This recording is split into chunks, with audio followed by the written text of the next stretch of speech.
Good afternoon, I'm Dennis Galecki and welcome to the 404th Imagine Buffalo program and another great virtual Imagine lecture hosted by the Buffalo and Erie County Public Library.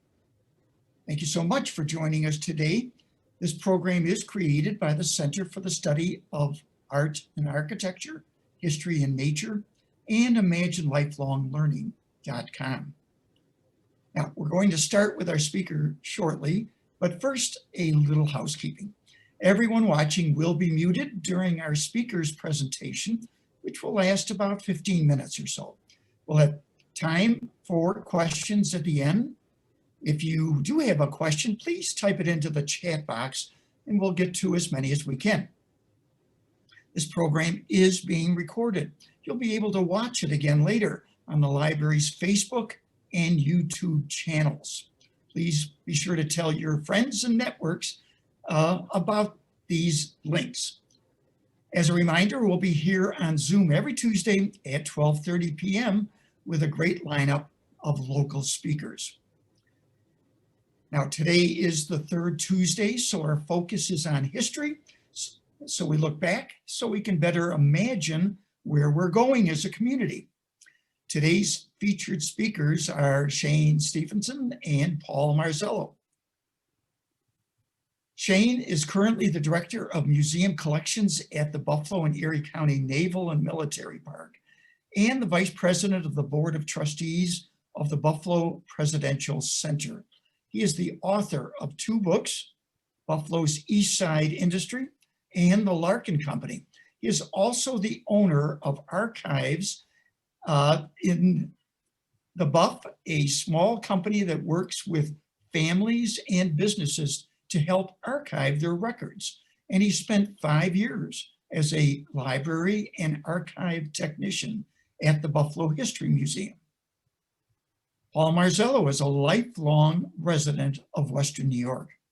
He earned his bachelor's degree in education from the State University College at Buffalo and attained his MBA from Medaille College. He spent 8 years in management positions with the Boys and Girls Club, was the managing partner of D.F. Williamson Company, and has served on the board of the Buffalo and Erie County Naval and Military Park since 2017. First as an interim executive director, and then as the president and CEO. Paul is a member of the Rotary Club of Buffalo, has taught at ECC as an adjunct professor for 13 years, and has earned several community awards and recognition for his volunteer efforts to improve the community and coordinate youth initiatives. So now let's welcome Shane and Paul. Hello, everyone. Hello, Dennis, and thank you for the invitation.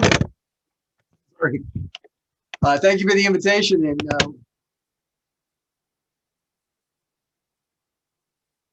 Oops. No.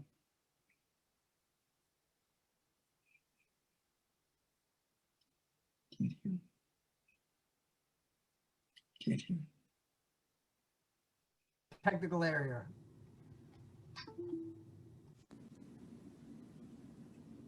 How about now?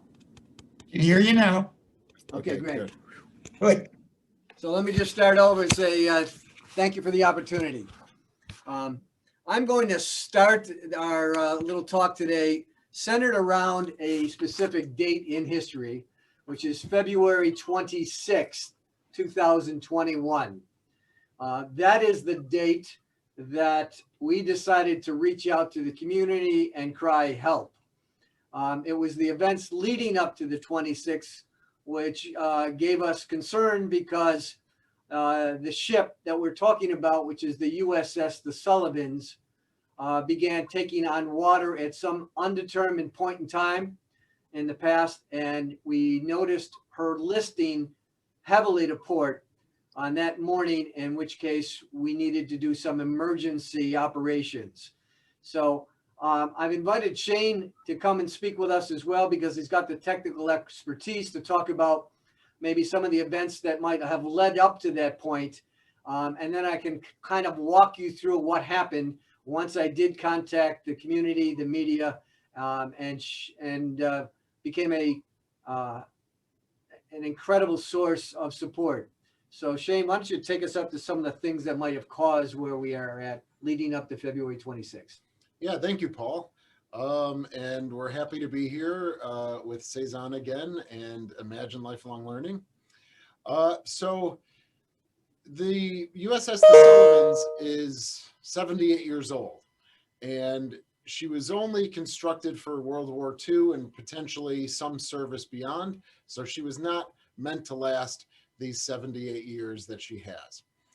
Every season we have, over the winter, it's pretty rough winters down here on the waterfront. And we usually, every spring, go on board, try to, we take an inventory and a survey of the hull, and we walk around the various compartments and holds. And so last year was a particularly tough winter, meaning the winter of 19 to 20. And then also this season from 20 to 21. The difference was every year we're able to do that survey. We did not because of COVID and just how the world had changed. We were not able to do that this past summer. So while every winter we have issues, this has been 2 full winters that we were not able to do our survey like we normally do. So, and on top of that, because of the severe winter this year, our brow, which is the ramp, the gangway, leading to the USS The Sullivans broke, and we were not even able to get on her for about 2 months. So until we had our brow back, and that would allow us access, that's when we noticed her listing to port, maybe even as much as 10, 15 degrees. And as soon as we got the gangplank back, we were able to get on board and then to do the survey that we normally do every spring. So we kind of believe there was about 14 to 15,000 gallons of water that had entered between last winter and this winter as well. And we needed to do some serious patching, emergency patching, which is what we've been doing since we were able to get on board around February 24th. We started. So 2 days prior to the press release and getting the word out. Sorry, we're in my office right now. We're crowded. Actually, we're planning for a big event, which I'll get into in a little while, but it's pretty hectic here today, so I apologize for that. So thank you for that, Shane. So that's kind of a primer on where we ended up on February 26th. The February 26th, and looking at the ship, which is a great concern to us to see a national historic landmark listing the port to the degree that she was. So once we were able to go aboard and found out how much water she had taken on, we knew we needed some help, and we needed some help quickly. We had the Coast Guard down here helping out. We reached out to a number of sources that were able to give us some immediate help. We are in the pumping out process, and we're probably in good shape that we'll have her pumped reasonably dry within the next couple of days, but it took probably a solid week to get her to where she looks like she's normal again on a level keel. So at February 26th, that evening, the story was being covered. I think it went out in the 5 and 6 o'clock news. I was still in the office till about 7 o'clock when the phone started ringing. And it was people that were just concerned. What can I do to help? And one of the first calls was from Scott Beeler in West Herb. And he said, I'm going to put up the first $50,000, and I want you to know that it's going to be somewhat of a challenge grant, but we'll do whatever we can to help you. We put that out to the community, and I have to say it was probably within 48 hours that we had another $50,000 donated. Those donations were coming in not just from this community, but from communities around the nation. Living in this day and age where you have social media and the extent to which news travels, It was amazing. By Saturday and Sunday, I was getting calls from Waterloo, Iowa, which is the home of the 5 Sullivan boys, which that ship has been named after. I was getting calls from Little Rock, Arkansas, which is the home port of, not home port, but the name of the ship that sits behind her, the USS Little Rock. I was getting calls from plumbers in Boston. I was getting calls from welders in Florida. What do you need? I'll be up there within 36 to 48 hours. So it was just a really uplifting of spirits to us to get that kind of response. Then on Sunday morning at around 7 a.m., and I wasn't quite sure if I was going to have an answer because I didn't recognize the number. It's Mr. Douglas Jamal, and introduced himself. He said, "Paul, I hear we have a problem down there. Can you tell me what's going on?" I explained the problem to him, and he said, "I'd like to have a quick tour if we can." So we brought him in the following Monday and took him, not on a very pretty tour. We took him on and showed him exactly where the problems were. He's an incredible individual, that he's not one of these guys that likes to sit behind a desk. He likes to jump right in and see what the problem was all about. So we showed him. He came out of that hatch, and I couldn't quite read the expression on his face. It was a little bit of anger, a little bit of determination, a little bit of inspiration, but he came up and said, "We got to fix this." And I said to him, "Well, we have a plan in place.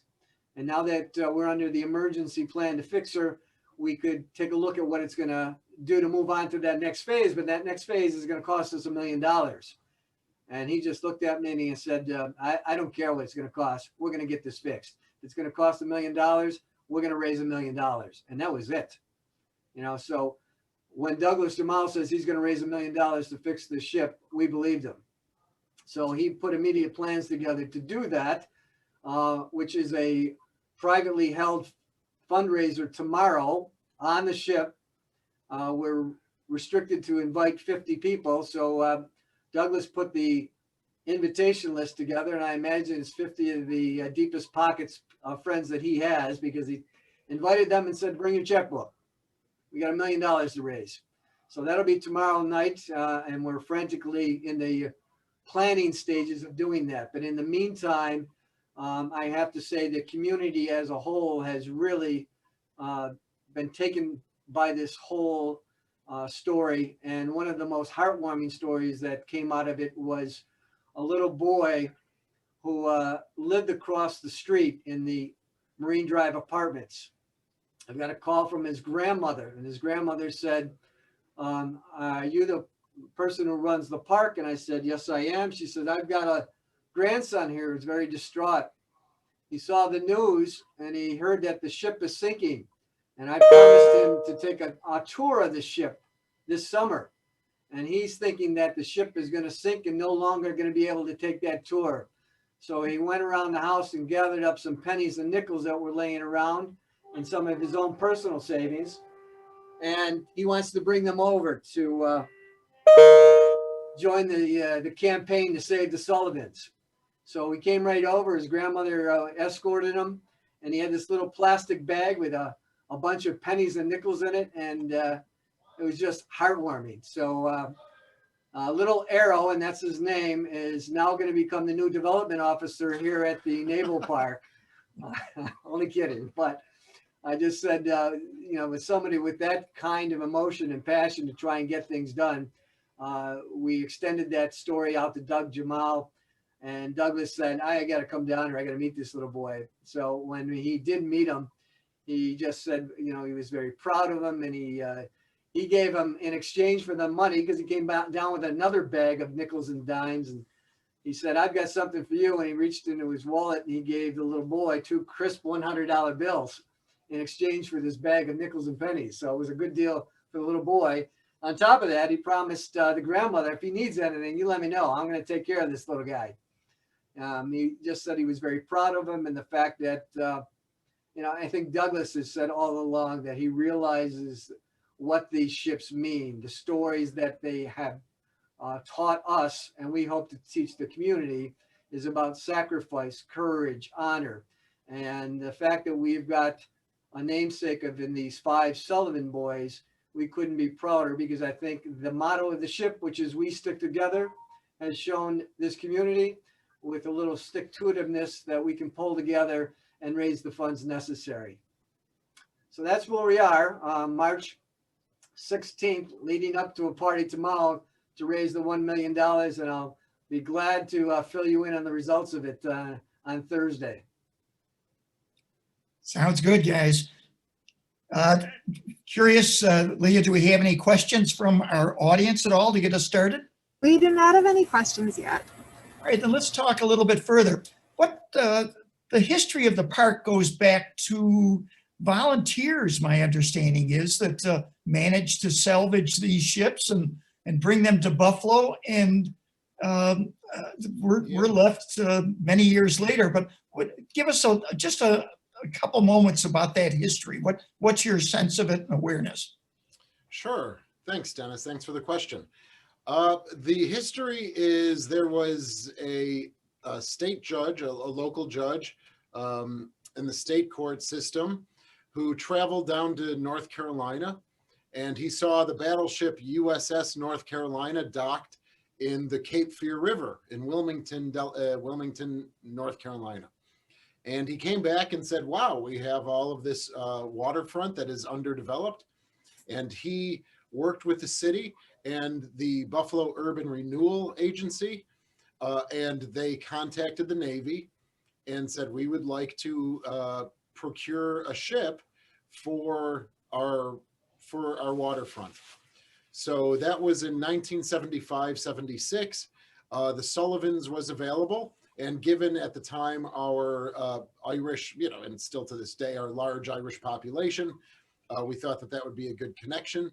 And then we were also given the USS Little Rock around the same time. So they both came here in 1977, and the park opened in July of 1979. Wow. And it's a National Historic Landmark. Was that always the case, or did people have to work hard to get that designation? Yes, people had to work very hard to get that designation. And I think it was the year 1986.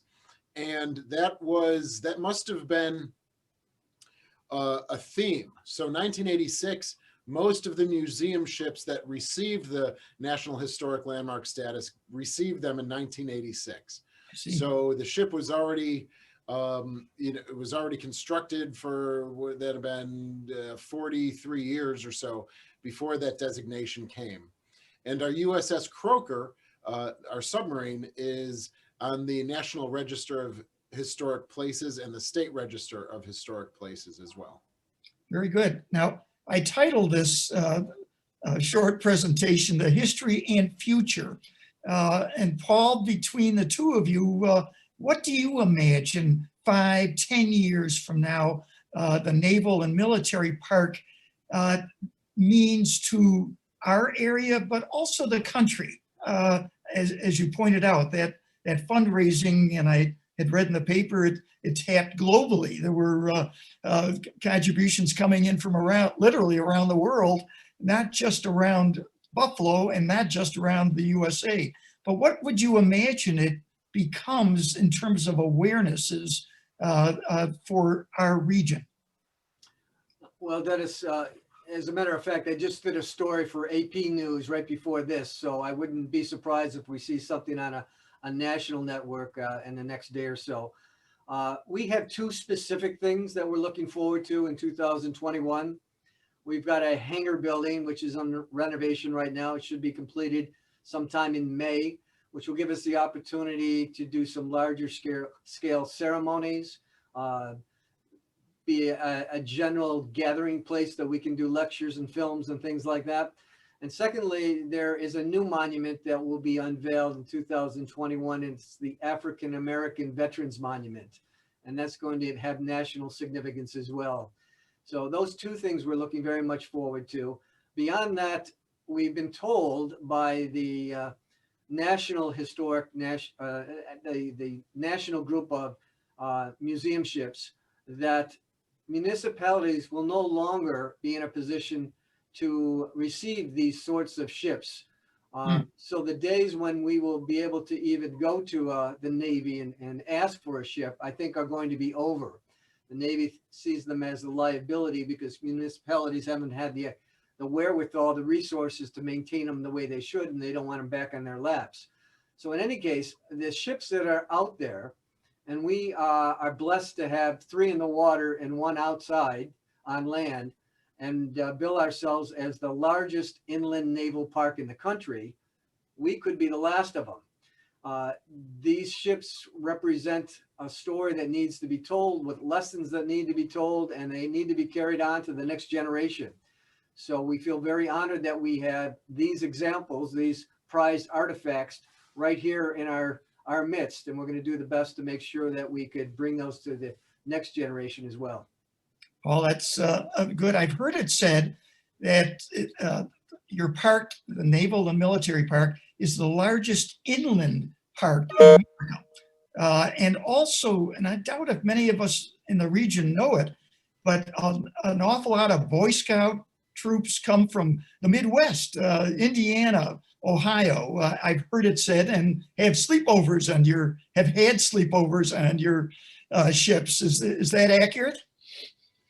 Yes, that is accurate. And that's, again, with the COVID crisis that we had in 2020, all of that, those experiences for the kids, and then the revenue for us had gone away. But yes, we do have a spring encampment season and a fall encampment season. And that is for Boy Scouts, Girl Scouts. Sometimes we have schools on school trips, and they spend the night on board the USS Little Rock, which is 610 feet long. So there's plenty of space. There's plenty of bunks for the kids. They get a meal. There's some educational programming. And yeah, so that's been we hear every summer, there's a bunch of people that come back and say, you know, I slept aboard on the Little Rock when I was 10 years old. And that's always a real heartwarming conversation to have. And it's a great thing to be here on a Sunday morning as they come off the ship, because they're all super excited, both parents and kids, as they board the ship. And then Sunday morning, you see the parents who are just dragging themselves off the ship because they obviously haven't slept all night, and their kids are still wound up from probably all the sugar and snacks and everything else they've been eating all night, because it's like a giant sleepover for them. But it's definitely an experience that they do not forget, because we are told over and over again by people that come down here. I remember when I was little, I slept on that ship. Well, to have a park and frankly, as beautiful, I think, as our Heroes Park that adjoins the ships and the Naval and Military Park with the monuments, just helping us all literally remember our history of a country that is got some flaws here and there, but for the most part, the beauty of our country is that we fought hard to get it to this point, and to remember that is an important aspect. It's not just a memorial over in the corner. The whole focus of your area, including the ships, is concentrated and yet just a beautiful park it's turned into. Thank you, Dennis. Do you get that feedback from others? Yeah, thank you very much. First of all, the grounds themselves are totally maintained by a volunteer group. I mean, we've got amazing volunteers down here, and they come down twice a week, plant the flowers, take care of it all summer long, and we have several volunteers that help out on the ships as well. But what I wanted to emphasize was that the mission statement for the Naval Park is very succinct and well thought out. It's to honor, educate, inspire, and preserve. It's to honor the veterans and active military and their families. It's to educate the public about the sacrifices that these men and women make every day, including today, because they're serving overseas right now, and to inspire another generation with a sense of patriotism and a duty to serve your country, and not just through the military, but through maybe some volunteer action services. And then lastly, to preserve. And that's what we're trying to do right here, is to preserve these artifacts for another generation. You created a 4-minute or so video on your homepage of your website, and it really is an inspiring 4 minutes. And I encourage people to check out your website, just spend 4 minutes with that, what it means to be an American video. I believe that's the title of it. Yes. And that's fairly recent, I would think, that website. It looks pretty high tech. It is, and we're very proud of that video too. So I would highly encourage you. What does it mean to be an American? Sounds like a very simple question, but I think you'll be inspired with the kinds of responses that we got over the course of a whole year and putting that short 4 minutes together. It took a whole year of planning and filming. All right, Also well, we're getting recommend- close. Go ahead, So Shane. we do have a few questions. Oh, good. in the chat. If you can raise the $1 million, do you expect the ship to be open to the public this summer? The ship will be open to the public this summer, so that's a great question. We're going to have very strict guidelines, much like we did last year. There's going to be online registration only. Last year, you weren't allowed to go below deck at all. It was all deck tours. This year, we're going to expand with a very carefully outlined linear path, so you will be able to go in at least one or more of the ships. So we're excited about that. So please don't think you're not going to be able to see the ships this year. You will be. And is the Little Rock experiencing similar issues? Go ahead. Thank you again for the question. No, the Little Rock, the way she was constructed, her armor belt and her steel hull is about 4 inches thick. So we have not had any issues with the USS Little Rock. The Sullivans, because she was a destroyer and the way she was constructed, she was meant to be fast and therefore light. And so even her original construction was only about an inch, inch and a half thick. And so over the 78 years, that has been led to a lot of deterioration in the integrity of her hull. But no, we don't have a problem with Little Rock or the Croaker, which is our submarine. So the destroyer has an affectionate name. They call it Tin Cans. So we have a group called the Tin Can Sailors that come in once a year from all over the country that have served on destroyers and come in with very specific skill sets to do things that we just wouldn't be able to afford, like welders and carpenters and plumbers. And it's a huge help for us.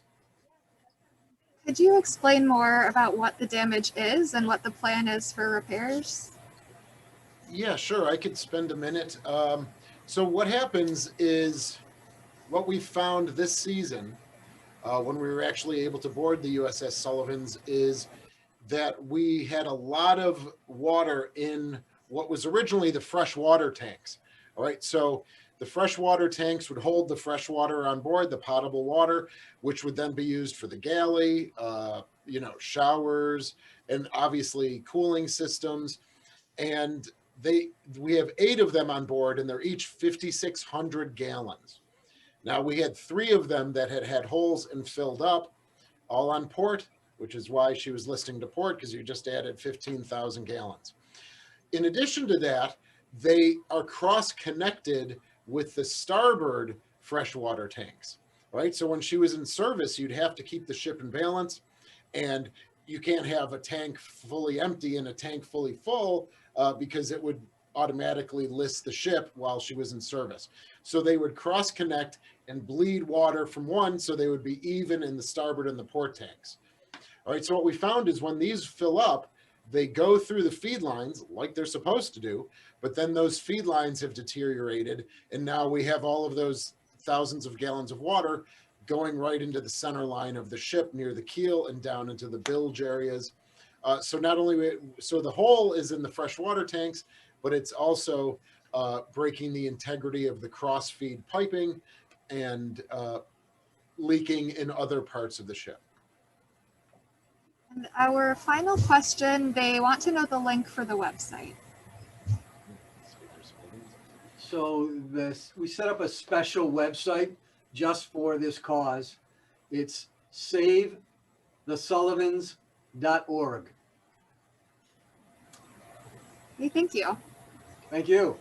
And I would also recommend for anyone interested, you could go to our YouTube channel at Buffalo Naval Park and YouTube.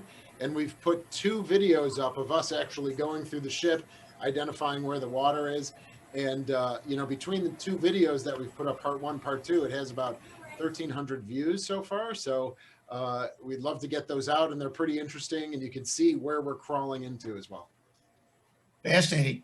I will finish it up. I've heard you guys get about 60,000 plus people in a regular season. Look forward 5, 10 years, whatever period of time. What capacity do you have? What do you hope to be? A pure summer attraction? Does it become a spring, summer, fall attraction and expand? What's your hope? Best guess. Dennis, you've been around in this neck of the woods long enough to know what our waterfront was like even 15, 20 years ago. So we have seen tremendous progress down here. We now have a children's museum. We're going to have a heritage carousel. We've got a long shed building, and we have aggressive plans to expand here. This is going to be a 12-month attraction. And we're hoping that as word gets out, and we don't necessarily want it to get out in this way, but it does, it does seem like it's going to bring in a national audience, that we're hoping that we can open up the Buffalo waterfront to a national audience, because there's plenty to see and do down here now. Plus, it's a very good jumping point if you did want to go to Niagara Falls or explore some of the other areas around here, which we think there's an abundance of attractions. Well, that's a good way to finish up, because between the Erie Canal celebrations coming up and all the effort, outer harbor parks, I agree with you. This you're an anchor tenant in a wonderful future for Buffalo and the region. So I will wrap this up, guys. We thank you very much for joining us today, folks. Next week, same time, life willing, same Zoom link. Thank you very much. We certainly appreciate the opportunity. You're quite welcome, both of you. Appreciate it. The community gets to hear a great current story. Good luck tomorrow with your fundraiser. I have a feeling that you got the right people involved to accomplish your goals. Thank you. And you'll use your resources well. It's very reassuring to have you guys doing the jobs you do. So thank you. Thank you. All right. So next week, we'll be talking to John Jablonski and Arthur Pearson. John is the Executive Director of the Chautauqua Watershed Conservancy, and Arthur Pearson is the CEO of the Roger Torrey Peterson Institute, two organizations right on the edge of Lake Chautauqua. Cezanne has been exploring the Buffalo Chautauqua idea, and this gives us a chance to see how they are part of our larger, greater Buffalo area. At least in my mind, they are. So come along. We're going to talk about watersheds, a most important topic, and why they matter. I'm Dennis Galecki. Be well and have a good afternoon.